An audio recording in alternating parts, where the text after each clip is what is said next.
ngapha ndizungena mna kwi-theme le katata uMahlobo ziright bawucenga. Thank you very much dad. Excellent. Cela sifunde uMatthew la vesi ivesi sihamba ngayo le athi utata uMahlobo wathini uYesu kuSathane wathi Sathane futhe sikulo vesi ufuthe kanti ligama leAfrikaans elithi usuka go away kodwa kangiqonda ngo-go away ngesixhosa usuka niyangiqavela nje.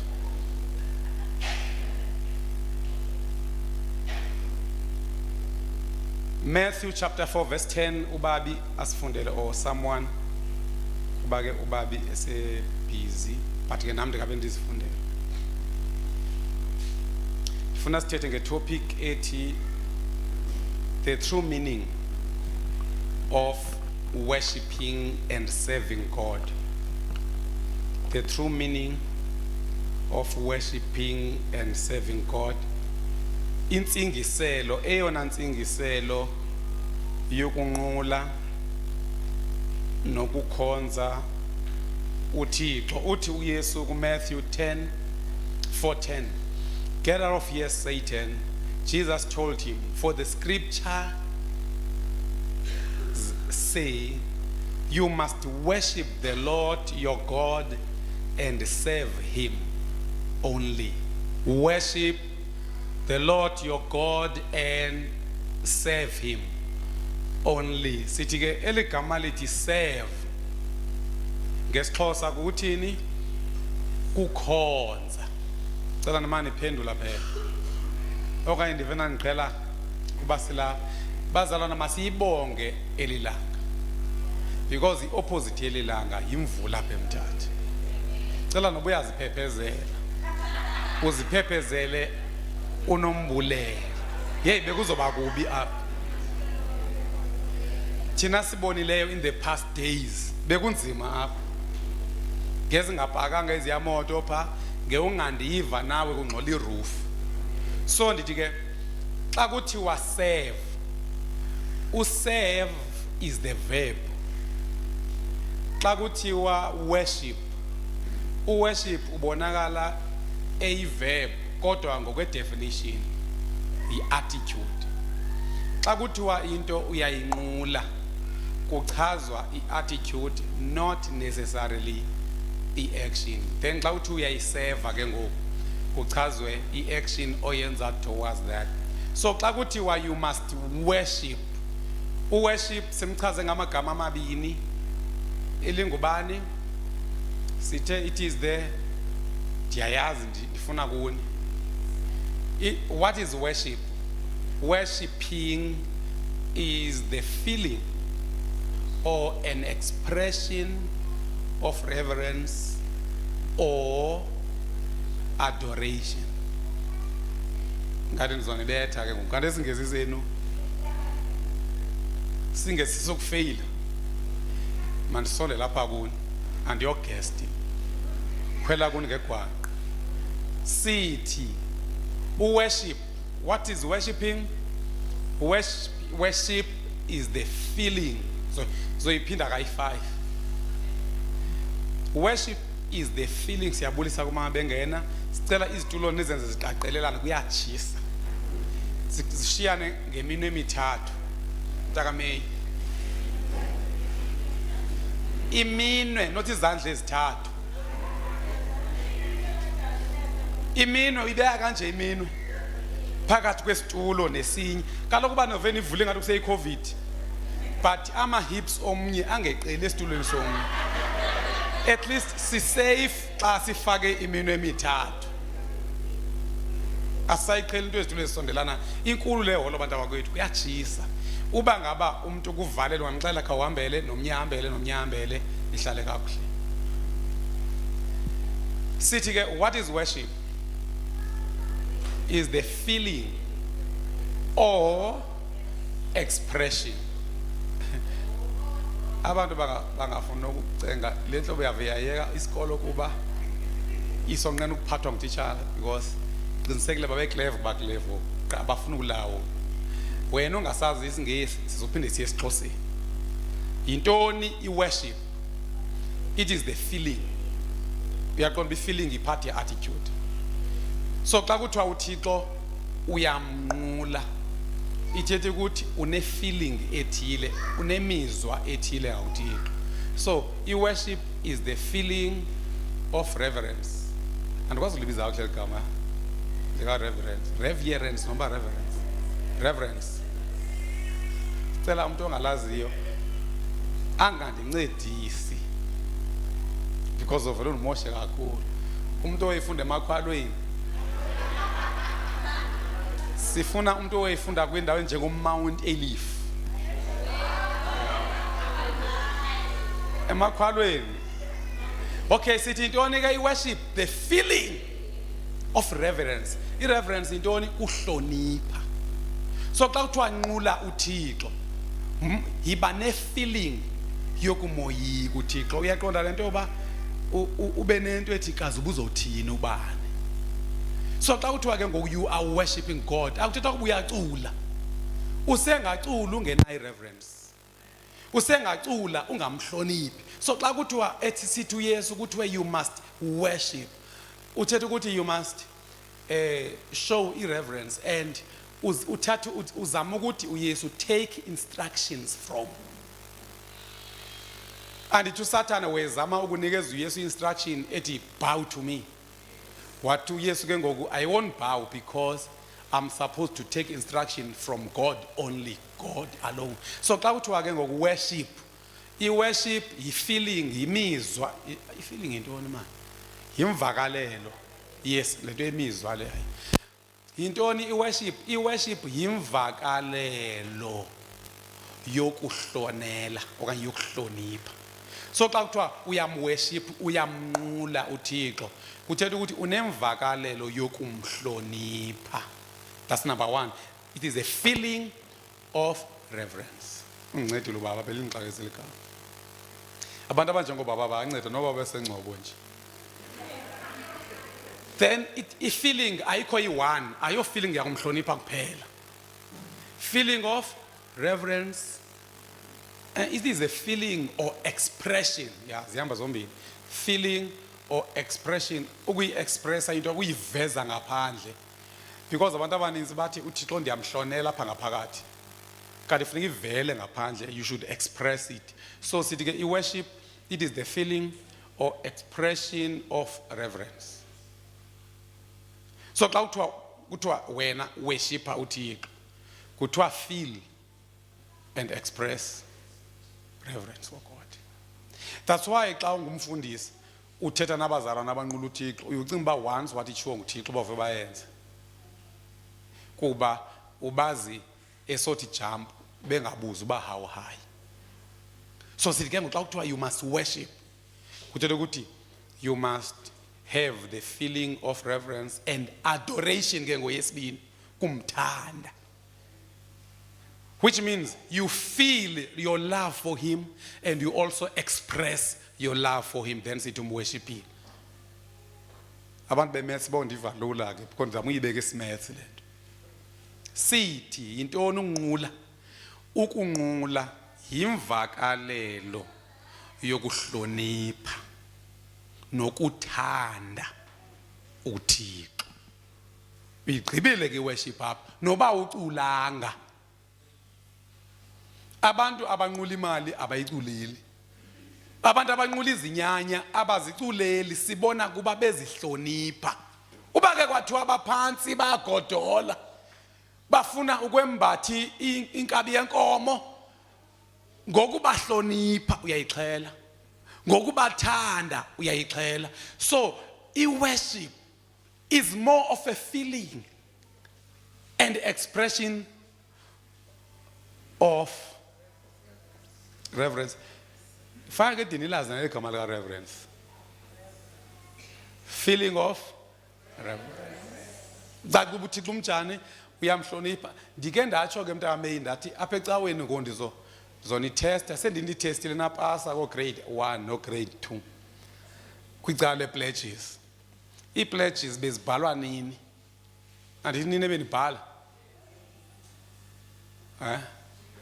kuzobhala mna into enzenza ndizobhala amagama ndihleli phaa endlini ndibhala amagama nemali endaweni yoba nithatha amaphepha nibhale uthatha iphepha ufunde.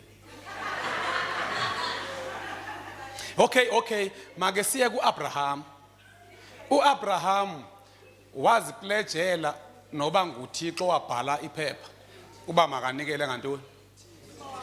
uThixo wazisa amaphepha wabeka phaa wesebhala Abraham ipledge yakhe Isaac washo wabeka phaa kwathiwa thatha wafika wathatha zangathi yo ipledge engaka because kaloku ukunikela kukaAbraham ngoIsaac kwakungekho ukuthanda kukaAbraham yayikukuthanda kukaThixo. So that's why ke ngondisithi mina ndicinga uba ipromotion le yoba ndinifaka kule ndawo kaAbraham ku bakhona abarhala ungena kwaAbraham imani icula ingoma ethi Abraham's blessings are mine. Singena kwaAbraham masiye kuAbraham enqula kwincwadi yeGenesis ubuyozela ufanele but ungathi ulale. Inzima umuntu ozele enxiba ijezi kuchisa kunje because mina nginciba ibhatyi kuba ndihlala ngaphansi. Funda Genesis 22 sifunda ukunqula kwaAbraham. Ndifuna landa ukuthi uAbraham wathi uAbraham kunyana wakhe kwisicaka sakhe shiyeka apha nedonki mna nonyana wam sizawuhamba siyonqula siphinde sibuye. Umbuzo wami ke ngokuthi yeyiphi ingoma ababeyicula babengangakuyocula ngoma pha babeyokwebonisa feeling of reverence uba uthethile uThixo. Okwesibini feeling of love nangona ingatyhilwa ngakho londa kutheni kwavuka tshisa kakhulu ngokusemalanga bekungcono nje mini inoba ngoku into ebanga ukutshise akusashumayela guest speaker kushumayela lo anganipledgisa for ifans. Inkosi inothando yenzela uba ndingalibali.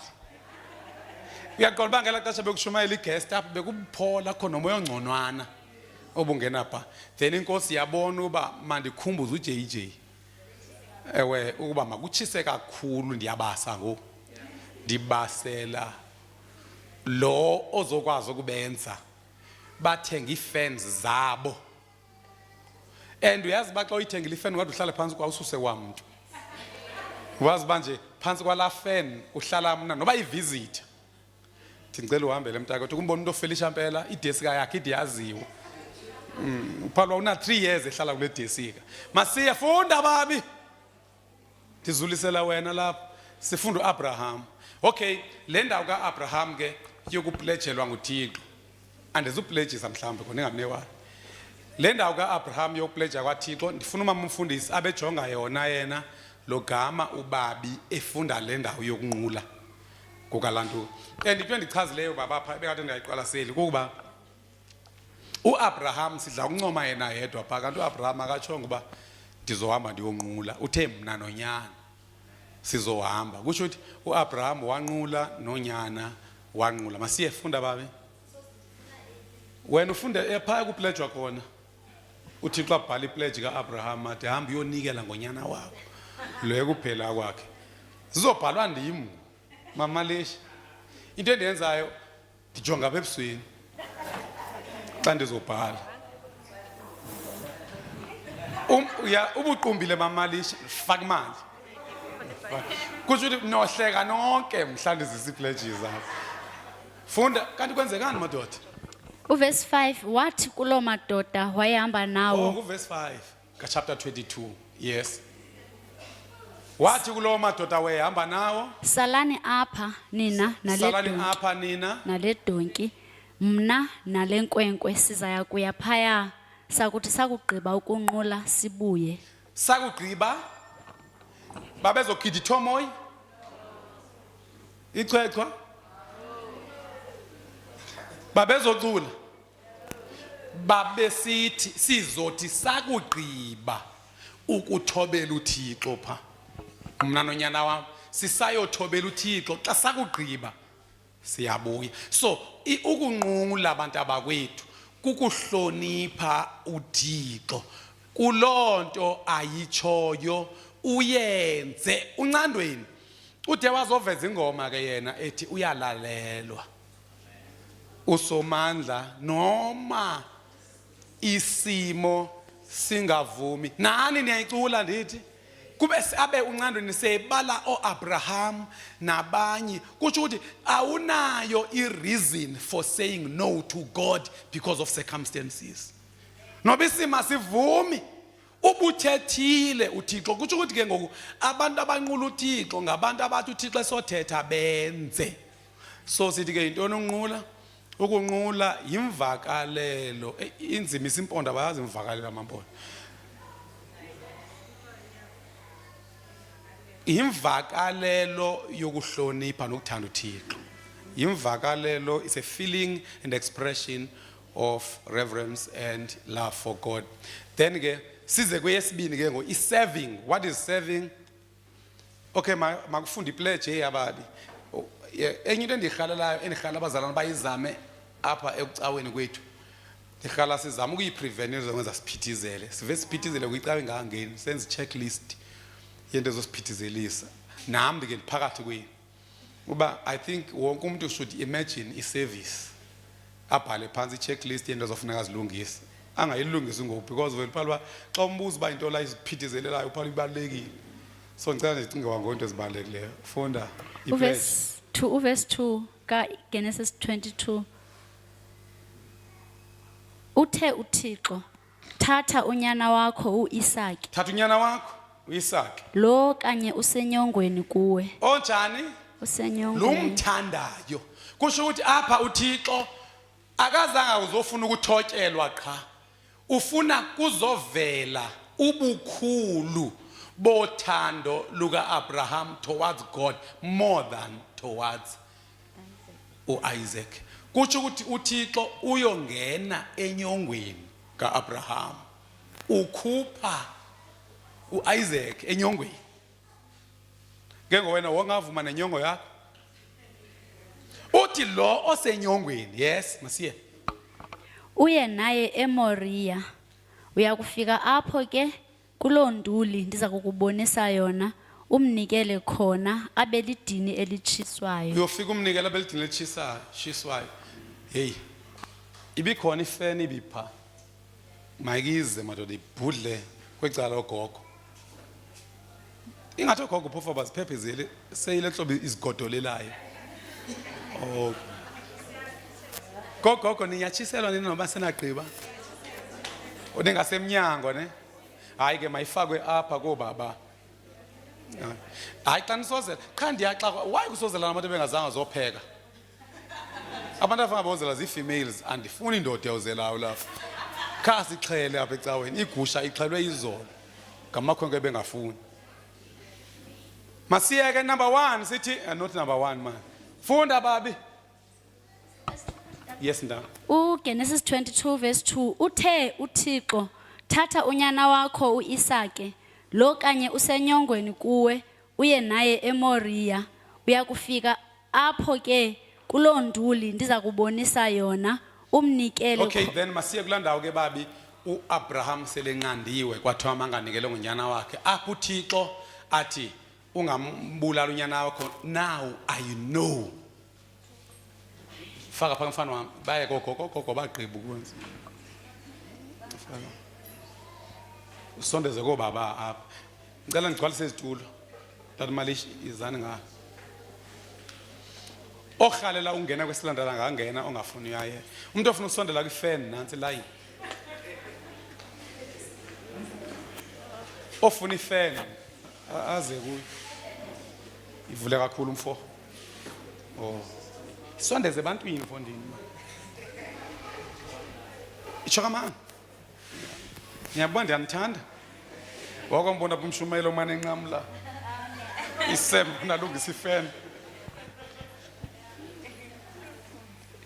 Hayi ke into endiyithanda kakhulu lento endiyishumayelayo ndikhusela yona because ke ingene xa nicimela. So sithi ke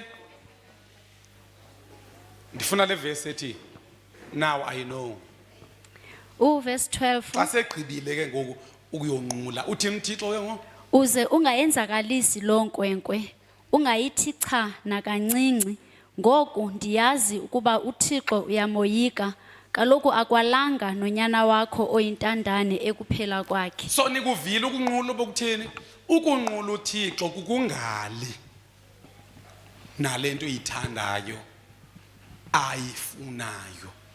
Ungali uthi now ndiyazi, I know that you fear God. Ufear God pha umele ureverence. Uthi now you have displayed or you have expressed. So kutsho ukuthi bazalwane bami ukunqula uThixo akokucula, akokugida ithomoyi, akokubila ube manzi, kodwa kukungali nento uThixo ayidimanda kuwe.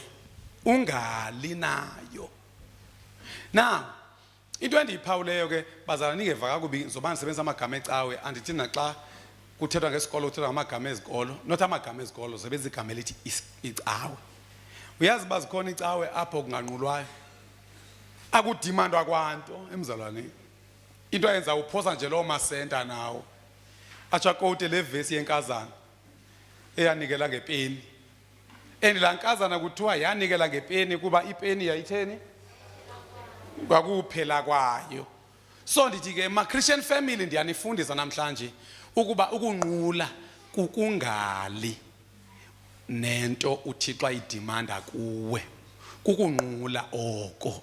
Ukunqula akokuphakamisa izandla ucule ingoma ecothayo. Kukungali. Kutsho ukuthi ke ngoku mna uba ndiyinkokheli yenu ekunquleni, I should bring God's demands on you, provoking your feeling and expression of reverence and adoration for God. Ndinikeza indlela uba nizitheste uba niyamthobelana niphinde nimthande uThixo. So practical kanjalo. Then let's go to service. What does serve mean? Anti verse yethu ithi you must worship and serve. Abantu abafike sesifundile sifunde uMatthew 4 verse 10. Phaya uSathana athi kuYesu kuba angaguqa phansi. Ulindu yephi namhlanje? Ubezopheka ekseni? Okanye uhambe kakuhle kuBolt? Kaloku uhlala nonoteksi. Azazi bakwenzekana erank. Dima ine rank lento apho. Uyatsho ke unansika pha ubengathi ukhi rank phakathi. Okay, nina senike namva. Niyazi banzogqitha kulombuzo. Senike namva uMalinrish okanye nisambone ngamehlo. Uthi ubaba uke wamva. I mean ukuve xa uthi umuntu uyamfila. Nike namva. Kodwa nami ndike ndathi umsi noko. Awudanga ukuthuleka olohlobo. Masiye ku service. Serve is an action, not an attitude. Action, what does serve mean? Lento ke definition ndifumene ku Google na ungayifumani. Serve mean perform duties or services to another person or an organization. So xa kuthiwa ukhonza a Christian family, kutsho ukuthi you perform duties a Christian family. Xa kuthi ukhonza a Christian family is not the same as ukuthi you fellowship. There's a difference between serve and fellowship. Fellowship kukuhlanganyela uzongena ecaweni. Serve has to do with the duties. Kutsho ukuthi unemisebenzi oyenzayo, sithi ke ngoku ukukhonza kukwenza imisebenzi usenzela umuntu othile okanye iqela elithile. Inansi igroup indoni, organization. Qumrhu hayi alomsimpondo ufuna isimpondo amaqela. Kutsho ukuthi mama uRhadebe xa kuthiwa ukhonza a Christian family, sithi ukukhonza kukwenza imisebenzi. So xa ebuza umuntu ukhonza phi, fanele ukuthi ukhonza eChristian family kube sekubuza uba yintoni inkonzo yakho pha. Uthi ke ngwena inkonzo yami yi-ushering, inkonzo yami ndiyacula, inkonzo yami, because ukukhonza akokucula. Khona umahluko phakathi kokukhonza nokudumisa. I mean, andiwazi ngamagama language yethu, because ukukhonza is to serve, ukudumisa is to praise. So upraise kukuhamba uthetha kakuhle ngento kuthiwa uyayipraise. Ukunqula kukwenza usenzela lonto. So xa kuthiwa ukhonza uThixo kuthetha ukuthi unemisebenzi oyenzayo uyenzela uThixo. Umzekelo womuntu owenza iservice ebendimane ndimtsho nguMaria. Uzosifundela ubabi. uMaria kuthiwa kuye, vuya Maria wena ubabalweyo.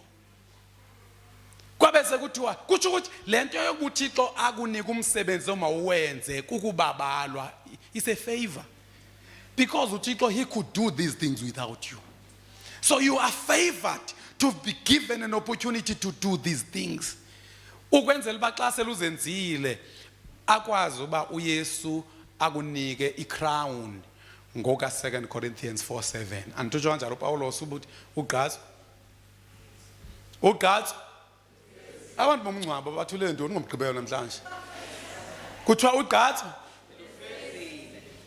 Uyazi babanye apha kuno ungenze babase ku-on your marks. Awukaluqala nje ugqatso. Into ekukhefuzelisayo ukhalaziswa kuba kudala uguqile. Akusho noba unephika uyakhefuzela. Uku-on your marks. Uthi koPawulos ugqatso ndilufezile sithi ke uMaria kuthiwa ke iservice emakayenze. Izulu lithuma uMaria ukuba makalizalele. Alizalele uYesu. Lo Maria athunywa le service yokuzala u-engaged usisi. E-engaged nje xa uzovela uthi umyeni wakho ekuthanda abantu abathanda kwenzanga kwanda uvela ummithele kuba uThixo efuna umkhonze ngesibeleko. uMaria unamaza awaphendulayo uthi, I am your servant. Makwenzeke njengokutsho kwakho, utsho kule ngelosi. So kutsho ukuthi ke ngoku if you are a servant, if you are serving God, ithetha ukuthi you can suspend izinto zakho. Ima uMaria ebe ususpend umtshado nobe ubumphelela. Ebe uncamile. Uba lo mtshado mawuhambe. Into nebanga umtshado ndivuma uhambe. I am the servant. Funda babi ngejalo ngikhaba umuntu. And into efana yenzeke xa nizecala niziphathele namanzi. La angamanga kwandi ndithengisele 15 rand. Endizobe ndiwathandazele ke. Ndiwathandazele uba ungozeli. Funda. Luke 1 verse 38. Wathi ke uMaria, ndim lo. Intoni le? Khasile. Oyile ukujikaji. Hayi nansi ukujikaji. Ndezela ba singanincishi kanti kwinto yenza kubanda apha mapressure. Kubani umngazale feni? I-timer le. Usho xa uzolala. Enze ba isicini. Uyabona kwamakhasi kunzima. Banzima kakhulu noba abakade babe na air conditioner kodwa bane time. Awufana ubhudlwa ifeni kusekuseni unefiva. Kwa Castland bayixelela.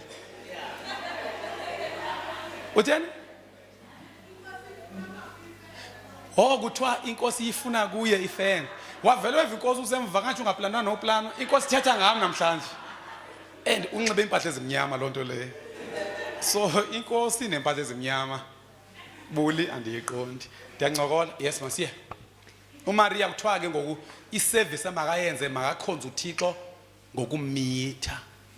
And ezomitha nje udedi and ubuye baphawula abantu. uAbraham ngapha yena uzonqula. Ukunqula kwakhe kuzochaphazela umfazi because unodibana usofika emfazini ukuthi unyana lembulela. And lo nyana kuthiwa wena 30 to 37 years ungacingi ngemveki kwesagetyekayo engaziyo. So kusho ukuthi uAbraham funeka azazi uba xa efika kule nkwenkwe ingala le nkwenkwe. Kodwa ndizayizama le nkwenkwe. Umuntu ona 30 years ngubani ona 30 years apha ecaweni?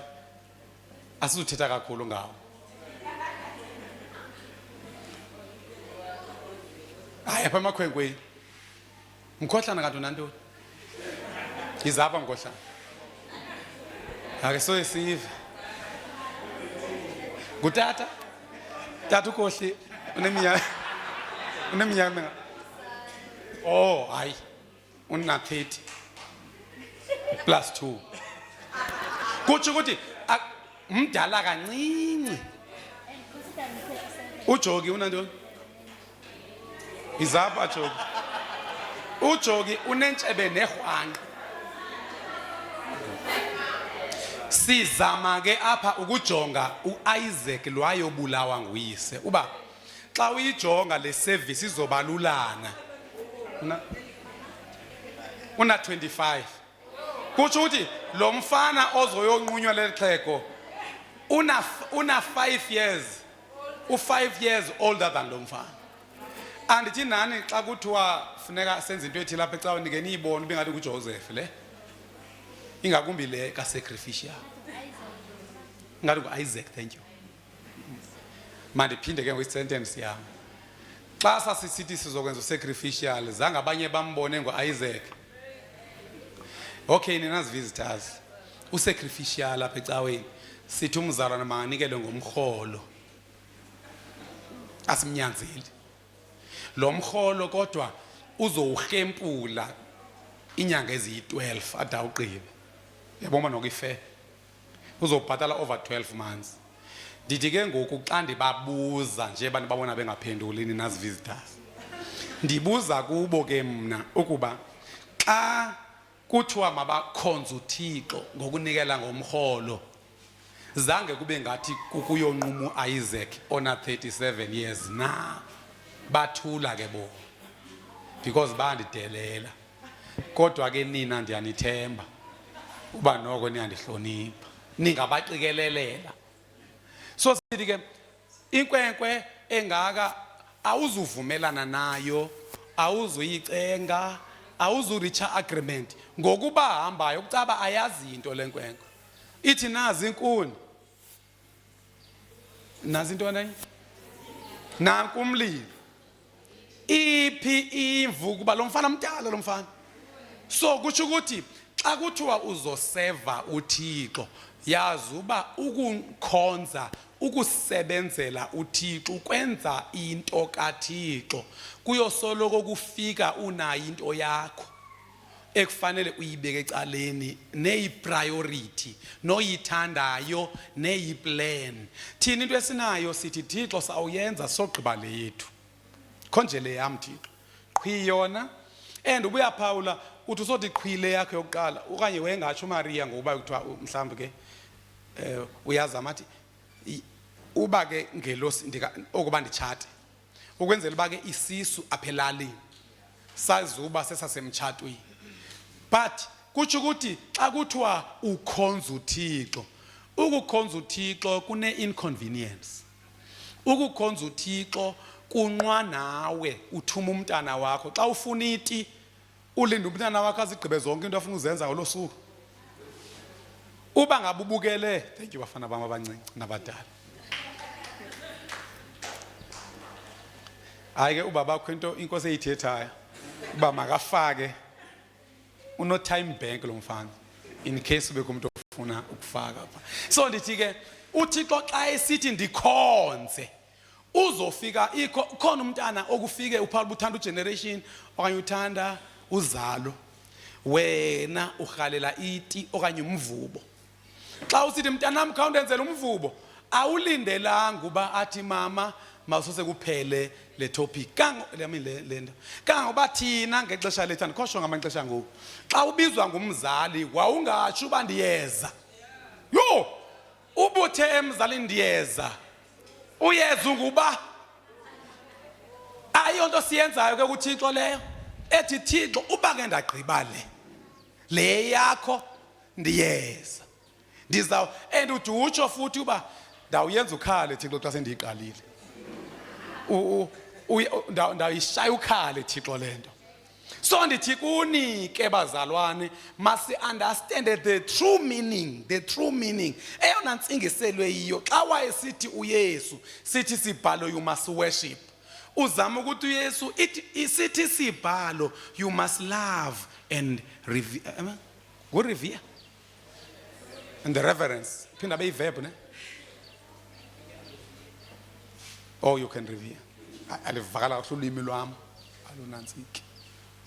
Yimani ke bazalwane kukhona i-mobile fridge pha phandle uvumeleke ube uzithengela amanzi akho ayi6 wafake pha ubhala igama ngaphandle nge-marking pen ukwenzela uba nawe umane uwafumana elila apha ngaphandle uyabona iyahaleleka.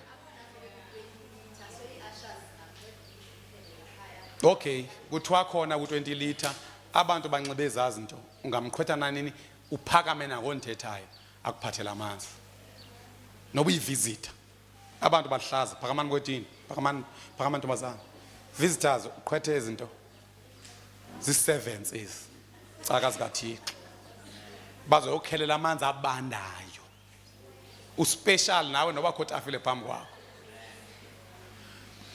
All right, thank you bafana bam.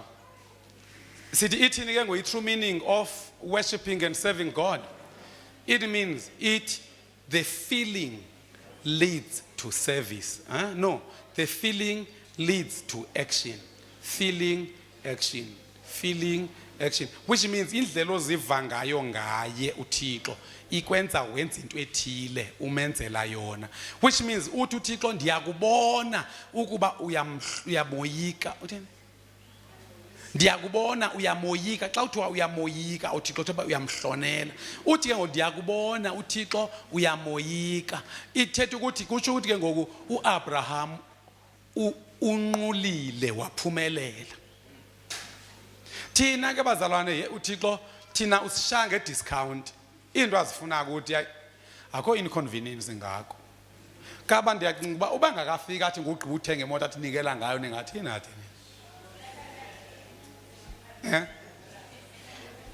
ningake nithi Thixo uyabona ke ngokuthi nansi ke le moto maswe ndiyigqibe and ndifuna ke ukunifundisa niyazi ba mna ndike ndanikela ngemoto andithi ndanikela imani ke abantu abandiqhayisa ndikathathela umvuzo ndizama univezela uyes uba mna mfundisi wenu ndiyamenza mna yake athi inkosi manikele ngeBenz sasisiyigqibile ke yona at least sinomkamo sanikela ngayo sasisiyigqibile waphinde wathi uThixo masinikele ngenye imoto esibini intoni la moto yayikasli iColt iCosa ke yona sayithenga sayibhatala ngezavenge sanikela ngayo emzalweni walapha ecaweni iBenz sanikela ngayo kumfundisi yaphinde athi inkosi masinikele ngenye ngoxa sisigqibile leya sanikela ngenye yona sayithenga ngebhanki ke yona sayigqiba uyaqonda ba sibhatala installment yemoto esingayidrayiviyo waphinde wathi uThixo masinikele ngenye yona ke besiyigqiba last year. So xa ndinifundisa ngoyebo ndirhalela mna xa sifika phambi kwaThixo uThixo asidibanise noAbraham sibe igroup enye le ekubhalwe pha phezulu naba abakayes naba abaka my soul says yes bengayiculi lonto. So ndiyanicela bazalwane bam khanizipractice ukungabi nankani kuThixo khanizifundise ukuba nithi yes because irreverence for God and adoration for him is worship. Then ke ngoku sithi iaction yona kukwenza into oyenzela uThixo mayisuke ekumhlonipheni nasekumthandeni, ingasuki ekuthandeni lo muntu umenzele into. Uba umzekelo ngokuba kuthiwa ndipha umuntu imoto, mandingamphi kuba ezondikweleta, mandingamphi kuba ndithanda yena, mandimphe kuba ndithobela lo ndimthandayo. Then ke ngoku that is worship and serving God. Kusho ukuthi umenzile ke ngoku uMatthew 4 verse 10. Now uba ungaphinde uyojonga, masiqale kuMaria. Funda uMaria ntombazana. Banixesha ngodicingela bafana ndiyeke ninaniya nijonge ixesha. Ndizimisele ukuyeka ngo-5 o'clock. Iwatch lam ke in case libe liyandilahla lithi 4:30. Nawe yena yatsho. Ndicela ke umuntu onesibindi ozondixelela xa sele kuyi-10 to ubulumko ke. I can't go wrong. Ubulumko akadlala. Sifunda ke ngoku bazalwane. Ndifuna uyenza simple lentshumayelo. Sifunda ngoMaria. uMaria yena uyakhonza, uyaseva. uAbraham ebesenzani? Azonibetha ngoku. Bekhonza. Vela nitsho ngesingesi, tshoni ngesingesi. uAbraham wenzani? Uyaworshipha.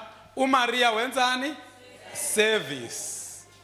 Because uMaria bazitsholo bona, uMaria nguye othe I'm your servant.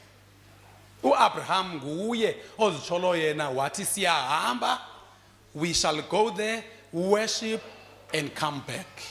Funda ke sifunde uMaria intombazana. Verse 38, Luke chapter 1. Wathi ke uMaria. Uyabona xa uyi-virgin, ndiyacinga uba xa uyintombi into engazange yalalana mfana, wawuhlonitshwa pha, ubekwa in high regard kuba intombazana eziphethe kakuhle. Khawucinge ngoxa usuka kwi-virginity to pregnancy outside marriage. Kutsho lo mntana uzosuka kwi-deep freeze angene, uzosuka mani kwi-microwave angene kwi-deep freezer, not i-fridge nje, because usuka ekunconyweni uyongena ehlazweni ngenxa kuba kutsho uThixo.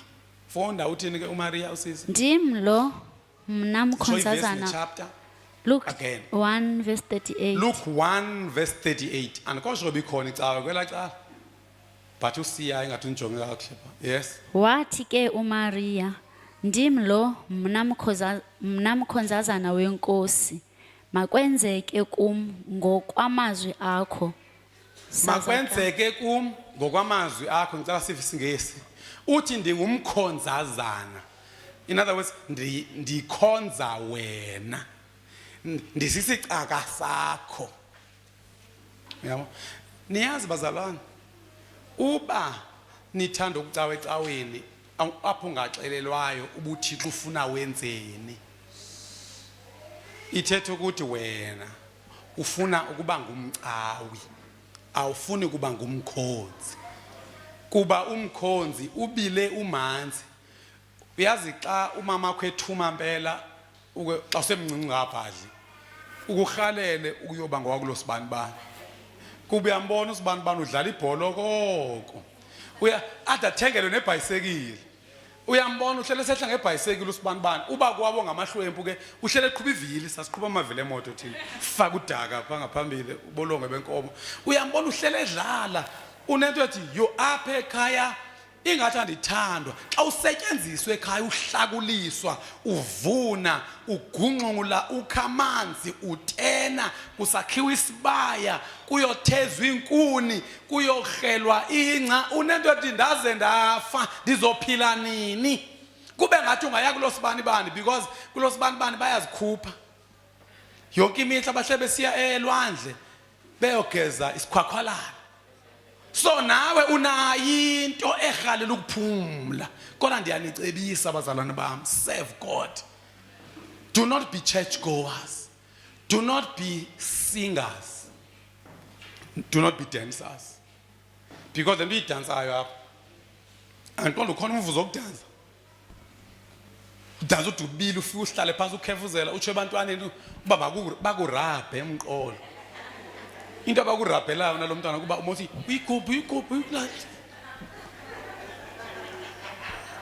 ka bakhona le ngoma ethi Yeshua uba kwakhalayo necaweni Yesu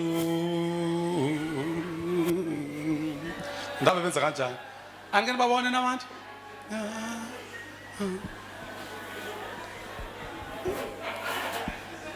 akokhonza uku umntwana othandwayo ekhaya nomntwana abanamabhongo umzali ngaye ngumntwana olulutho ekubonakalayo xa engekho othumekayo most of all. Ndizona ufaka umoya othi phansi ngoba ngabacawi phansi ngoba ngamakholwa nje masibe ngabanquli nabakhonzi kodwa sibe ngabanquli si understand the true meaning of worshiping and the true meaning of serving. Khona umzalwane apha kuthiwa ube nizifumene drink ngobe kudliwa ijuice ezingana hayi man ngathethi kubani usayihalela ijuice xa kuphuma inkonzo uyoyithenga ubuye nasi isele sonke.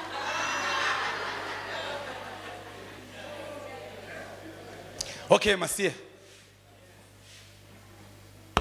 Luke 1 verse 38 ngo-NLT. Okay. Mary responded, I am the Lord's servant. Beniselapho. Okay, qhubeka. Inoba ngengqondo besendikwenye indawo. Yes, iqhubha. May everything you have said about me come true. Now, into endifuna ke namhlanje sithandaze ngayo. Kukuba Thixo singabi ngamavila. Because into ezivalela iservice laziness okwesibini si strong will. Most yabantu abangapasiyo ekhonzeni uThixo ngabantu abanentando yabo eqinileyo ukuba strong willed. Niyamkhumbula umfana owe strong willed eBhayibhelini uthiwa wathi yena uyise wathi nyana wam ndiyahamba uze uhambe uyosebenza phaya egadini. Wathini umfana? Wathi okay tata. Emvelo bethe okay tata akayenza lonto. I-will ayikho ku-yes. Iku-yes with a corresponding action.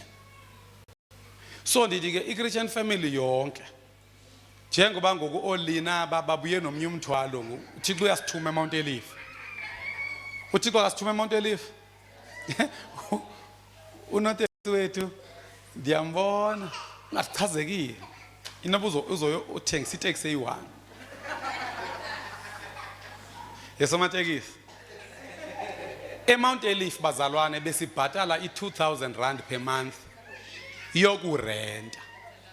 2,000. Le 2,000 xa kuphela unyanga imalini 24,000. Icawe yethu nantoni ayinanto.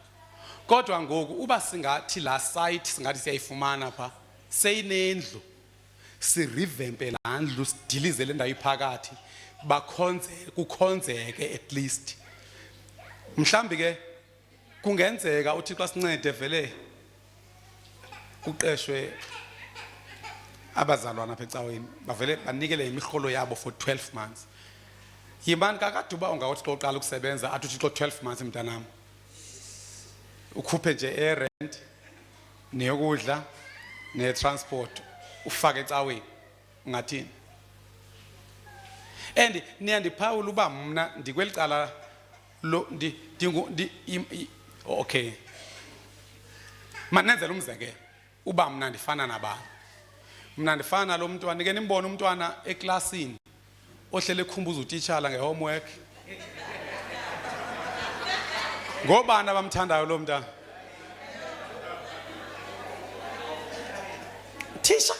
Tisha ihomework businike ihomework izolo. So ndingulo mntwana mna because and imnandi lento lo mntwana nje banemcunukela akayinikwanga yena le homework. ke ngoku yintoni liba ngubani imcaphukele because it's not like yena bengayinikwanga. Nitheni? Ithisha lilibele. So yiyo ke into eyenza ke abantu bangalithandi kakhulu. Mna ndinikhumbuza ngehomework okoko. Uyabona ngole class work yase Mount Elif kuba bendingomnye umfundisi benzoke ndizulise. Ndibe nenhloni, ndixube nenhloni. Ndithi hayi nigqiba ukwakha apha. Niyakhumbula lo ntato omkhulu wenu uthi wade wanqanda wathi hayi mjongoni. Hayi khaniphumule. Now, xa nicinga if singaphumla ngoku, then akufanelanga ngoku sibe nezikipa ezibhalwe RIP. Andisiphumle. Ke ngoku umbuzo ozolandela ngothi uRIP rest in peace uyabhalwa kumuntu osaphilayo. Okanye sibhale pha emizini yenu eminyangweni mamalisha. Sibhalo rest in peace. Then if u rest in peace awumfune eminyangweni kwakho, sumfuna ke nasengqondweni yakho. Because uYesu zanga rest bazalwana. And niyazi uba baba njengoba uYesu angazanga rest, uYesu kwabalula ukuba avume ukufa ena 33.5 years. Niyazi uba intoni eyabanga uYesu avuma ukufa? Ivesi eyabangela uYesu avuma ukufa John 17 verse 4. Khawusifundele yiyo ivesi eyenza avuma uYesu. Uba Thixo thatha. Nini into endizokwenza kanizoporha nini? Sizonibona kushushu njengoba kushushu apha endlini ngenza bakho umuntu ongazange anikele osowabhubhayo. Ande kuthiwa iziporho ziyatshisa. Uporha emini. Uzama uzonikela oJJ. Ningathi kuchisa kweli bicala kakhulu apha. Emthatha uMalisha nguye kanye ode wafuna ifeni ibe phambi kwakhe. Yena kaJJ. Kuyabonakala uba lo muntu uchisisa apha. Ngoka JJ lo muntu lo wenzelento. So bazalwana bami ndifuna nikuvume ukufa. Nithi Thixo ndiyawunikela umphefumulo wami masiyojonga yintoni uYesu eyenze ukuba emncinane ngubani ona 33 apha. Kusho ukuthi mna bekuthiwa ndinguYesu ngeseni ngamathamba amhlophe. Kaloku mna ndina 48. Kusho ukuthi migqitha iminyaka emingaphi Yesu? 15. Utata uMalisha ngenjani ngese ku iDNA ngese ifunyanwa emazinyweni. Ndeva abantu besithi asibuka unyaniso uba amazinyo engathi iDNA yahlala emazinyweni kwawusho abantu bathanda ikwazi izinto abangazaziyo. Niyazi abantu bayakwazi ukwazi into abangayaziyo bazi nento oyitsho xa ubuzixhoma ngokubuwedwe endlini. Kuthe uthe xa isehla intambo wathi mama kuyabo lo muntu uthi kusho lonto ubhaqwe after 5 days. Kodwa khona lwamaziyo amazawathi lo. So ndeva ke umuntu nami mhlawumbe wengiqhatha ngizisho kakhulu lento.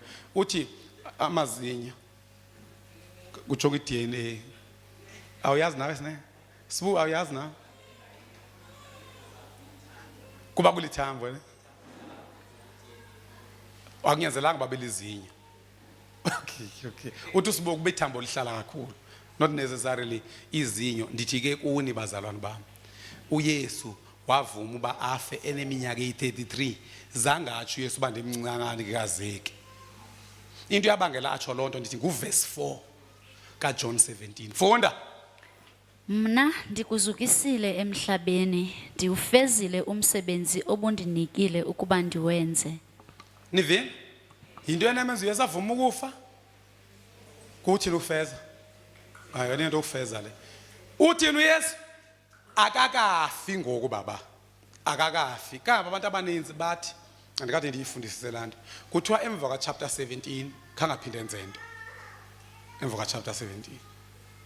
Kutsho ukuthi nyani chapter 17 uYesu ngokwatshoyo akakabanjwa ngamajoni akakenziwa nto uyathandaza uba bawo ngoku ndiwugqibile umsebenzi ubundinike wona ndikuzukisile uthi I have brought you glory on earth by finishing the work you gave me to do. Ndithi mna stick with me uzokhawuleza ugqibe lo msebenzi. na ufaka kuhle yazi umuntu wasekhamisile ndeva ngabantu bathi khona umuntu ofa ethe kufuneka kuba abantu basemochwari bambophe andike nivele nto bomama abadala mama uKhatebe utheba njengoba umdala kanga akhona omnye wakwambopha ekhamisile bo yima babona bemicrophone abecawe uKhadi kaloku umdala abantu abakwethu udlule ezintweni ezinzima andiqondi umama uKhadi angathi emdala kangakubakho kwamuntu akwafa ekhamisile bambophe khawutsho mama uKhadi bakhona tata abakhamisayo bawutshwe yes ndiyazazi izinto into ebangibakhamise uthe sathi hayi andikagqibi athi lethi ha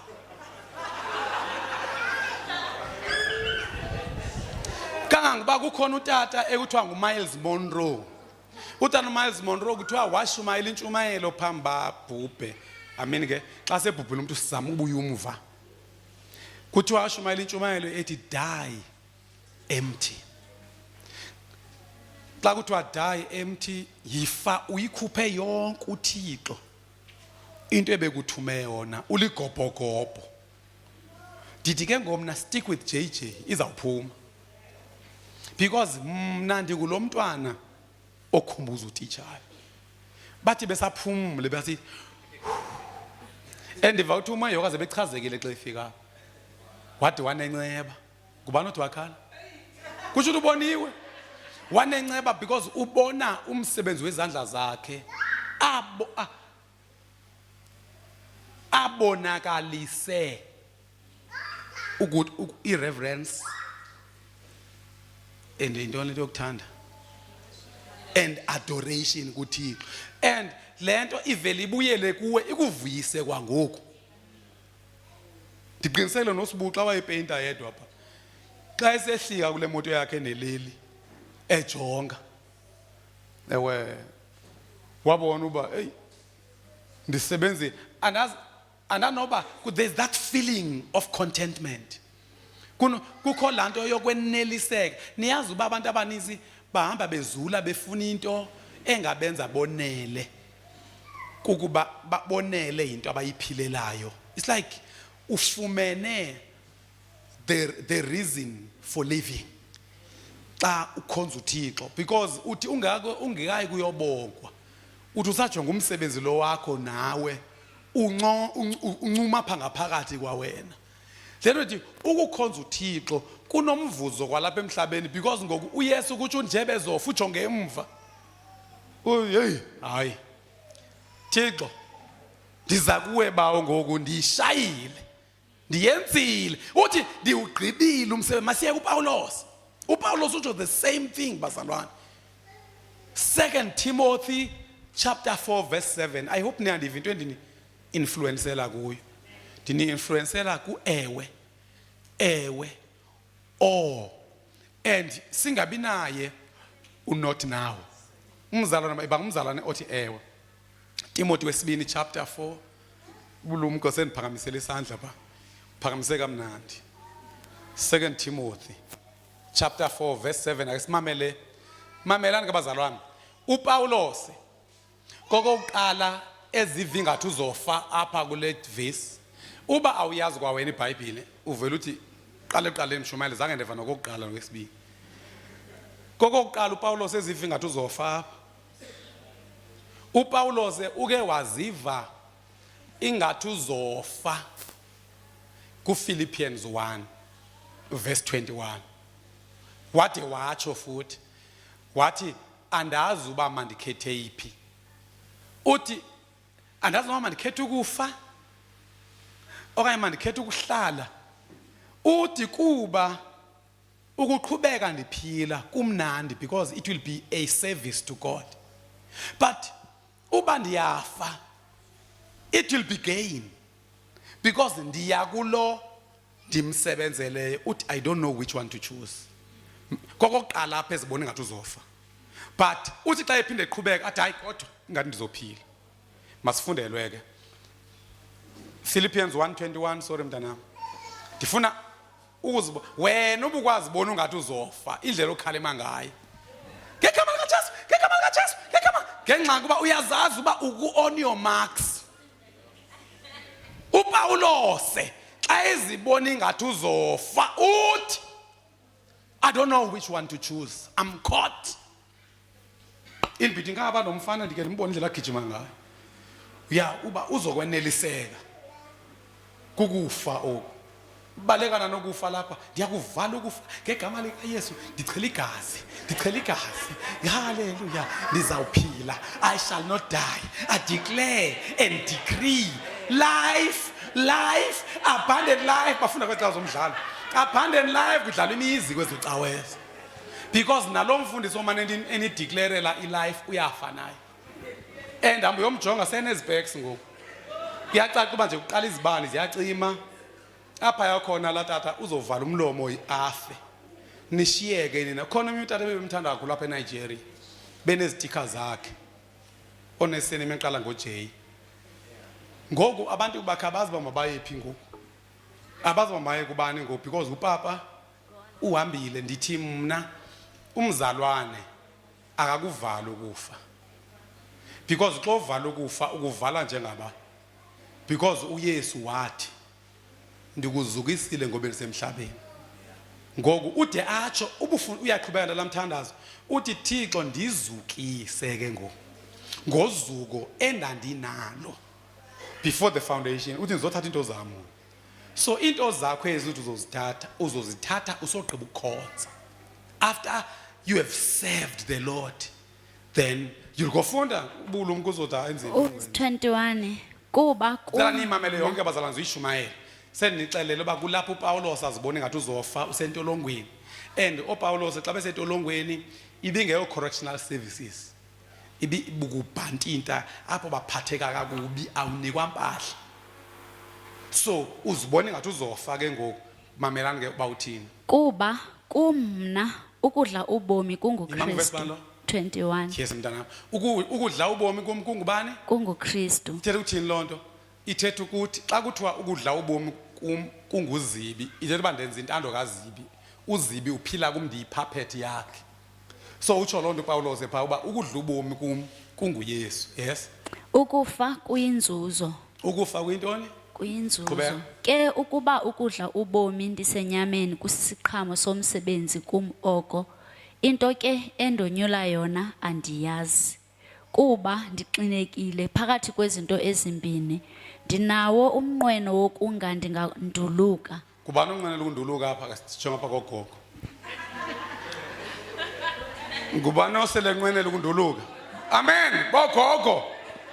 Kubani osele ayibo umama uNcazi indlela wala ala ngayo. Mama uNcazi umdala nganani? Neminyaka emingaphi? Uneminyaka emingaphi uNcazi? Una 78 uthi. Uthi uPaulos ndinqwenela ukunduluka.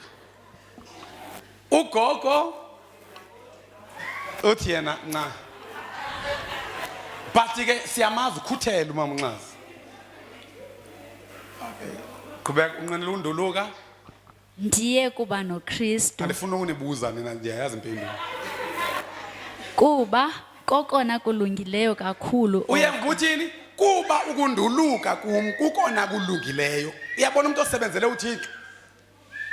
Ukunduluka. Uyazi umuntu osebenzayo bazalwane. I-month end uyayinqwenela. Nomuntu one pensions uyamhalela u65. Ewe. Uthini uziya? Unathi? Early pension ya. Uthi seyikhale uhalele early pension umama uZibi. Kuthi xa usebenzile uyanqwenela kuyapha ubusebenzela khona. Kodwa uba ubugida ayikho indawo yabagidi pha. Ezulwini kho indawo yabakhonzi nabanquli bakaThixo. Not ichoristers. Uthi ke ngokuba iyona into ilungileyo kunduluko qhubeka.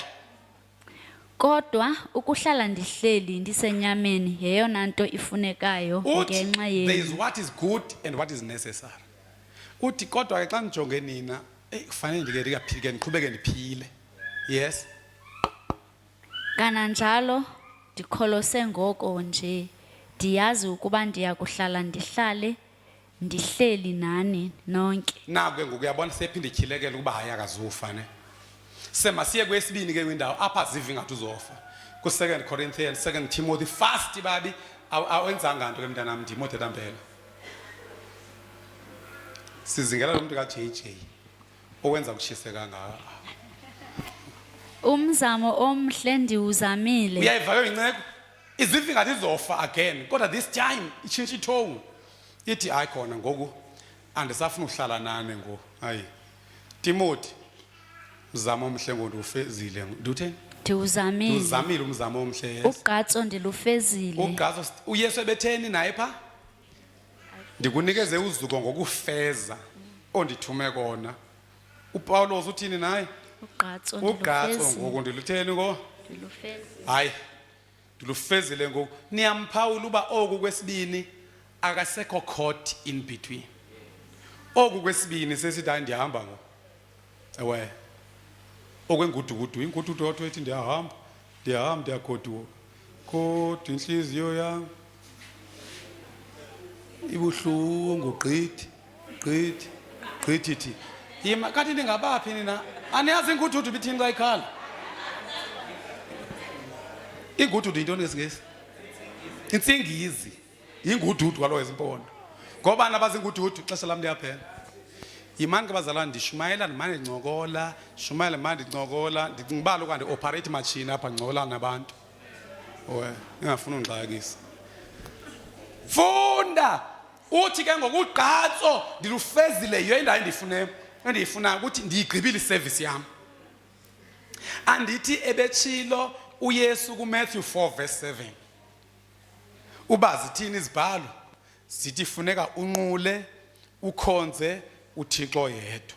So unqule uMatthew 4:10 uthi unqule xa sithi unqule sizama ukuthi uhloniphe uthande. Abesithi ukhonze uthethe ukuthi wenze imisebenzi for yena. Uthi ke ngoku hayi ke ndigqibile ukusebenza ngoku uPaulos. Yes qhubeka. Ukholo ndilugcinile. Uthi ukholo ndilugcinile. Yes. Okokugqibela ndibekelwe. Uthi verse 8 hayi ke ndiyazi. Okokugqibela ndibekelwe isithaba sobulungisa. Isithaba sobulungisa. Eyakundibuyisela ngaso ngaloo mini inkosi umgwebi olilungisa. Ingabi ndimndedwa ke ibe ngabo. Ufunde ke singesi. Siyavala ngoxanduku nje. Ndiqhibile ngoku. Into endizoyenza ndifuna abantu abazothi Thixo thuma mna. Ungabi ngumntwana olivila ndathi kuni. Umntwana ukuze angakhalazi xa ethunywa. Mangamane ehlala phansi. Xa usazi umzali wakho uyathuma vele usolo kumile ugqibile mama ngo into yoba uthi kodwa necephe uhlale phansi uthi hayi izane teaspoon kodwa teaspoon izane tyuwa suhlala phansi sanumane nincokola kwezi group zenu uba iChristian family seyizophumla. Asinayo RIP womuntu ophilayo. Verse 7 I have fought the good fight. Manime kule ndawo kuma bashumayi. I hope nizawulila ke kule ntshumayelo nami. Xa sendibize altar call. Nikhale. Anchong balihleke baba. Nikhale. Njengabanye bashumayi. I have fought the good fight. I have fought a good fight. I have finished the race. Xa kuthiwa yifight ke bazalwane, xa uzoseva uThixo you fight even against your will. And you have to make sure that you win the fight. I fought a good fight, yes. I have finished the race. I have finished the race. And I have remained faithful. And I have remained faithful. And now the prize awaits me. And now the prize awaits me. The crown of righteousness, which the Lord, the righteous judge, will give me on the day of his return. And the prize is not just for me, but for all who eagerly look forward to his appearing. You are looking forward to the appearance of Jesus. Okay, masifundi verse yokugqibela. Ingathi nzena umzuzu pha. Le verse ethi abanye bawuthi xa ivela uYesu babaleke. Xa uYesu bekuthumile wala uzombaleka. 1 John chapter 2:28. ivesi embi le ethi masiqhubeke sihleli kuye uYesu ukuze angathi akuvela sibe nenhloni simbaleke. 1 John chapter 2 verse 28. Funda babi. Funda esiXhoseni, funda isiXhosa. Hallelujah. Yazi bandeni libala wasecawa indlela engambizi ngayo amen xa ushumayela mina. Ngesini mengenyawo ngoba ushuma lithatha omncinci.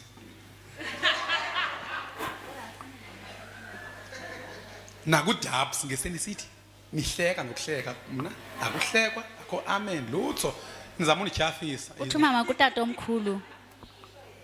Utata omkhulu uyahlekisa nomkhulu nobuyothusa. Kutata omkhulu niyothuka. Funda ke Verse 28 ewe mamelanga bazalwane. Funda ke mntana. ewe bantwana bam hlalani nimanyene noKristu ukuze sibe nesibindi akuvela ngokunjalo singabi nazinhloni ngemini yokufika kwakhe. Hayi funa lesimbaleke. Cela sin hayi sesizoma ngenyanga. Ngifuna ufune sime ngenyawo lapho. Ngoku ke bantwanana hlalani kuye ukuze xa athe wabonakalaliswa sibe nokungafihlisi singadani simbaleke ekufikeni kwakhe. Cela simeni ngenyawo. Uba uYesu uyakuthuma uyala uzombaleka akuvela. Sicela abakhonzi nabanquli benyaniso abazomnqula uThixo ngomoya nangenyaniso. Sicela sivala amehlo. Ubufuna ndithandaza nawe uThixo akunike lo moya kaPawulos, akunike lo moya kaYesu wokungena ejokhweni. Ungasikhuphi istrobo man. Ungene ejokhweni nobuyeva umthwalo uba uyasinda wazi bakhona umvuzo. Ubuthi God make me a true worshipper. Make me a true servant. Denze ndibe ngumkhonzi onjengoMary. Ndingoyiki ukumisa izinto zami, ndingoyiki ukuba inconvenience. Denze ndikunqule njengoAbraham, ndikwazi ukunikela ngento endiyithandayo, ndikwazi ukuthi ewe. Ndifuna uphamisa isandla sakho ndithandaze nawe. Ukuze namhlanje kuphuma abantu abatsha abathi andizocula nje ndizonqula ngoku. Andizocula nje ndizokhonza. I will show him my love. I will show him my reverence through my service. Heavenly Father, siza kuwe namhlanje Thixo wethu namandla. Siyazi njengabantwana bonke siyakhathala kuthunywa. Njengabantwana like our earthly fathers. Sometimes siyahlupheka uba ube ungutata wethu. Siyahlupheka ube ubeke abakhonzi bakho abasixelela into emasiyenze. Kodwa namhlanje we are resolving in our hearts ukuthi sifuna ukufuza uAbraham ekuthiwa nguyise wamakholwa ngokuthi ewe noba Nkosi uthatha into esiyithandayo sinqwenela ukuba utshintshe ivalues zethu. Ingabikho into esiyithanda ngaphezulu kwakho that we can give it to you. Singabi nayo Isaac ezinhliziyweni zethu. Sincede Thixo wethu namandla sibe njengoMary. Sikwazi ukumisa uhlelo lwethu kuba wena usithuma. Siyakholwa ke ngomoya wakho ingcwele uzosinceda nangobabalo lwakho. In Jesus name, amen. Dakhula ke kunike lokho kwecaweni. Then uba ngaba unamali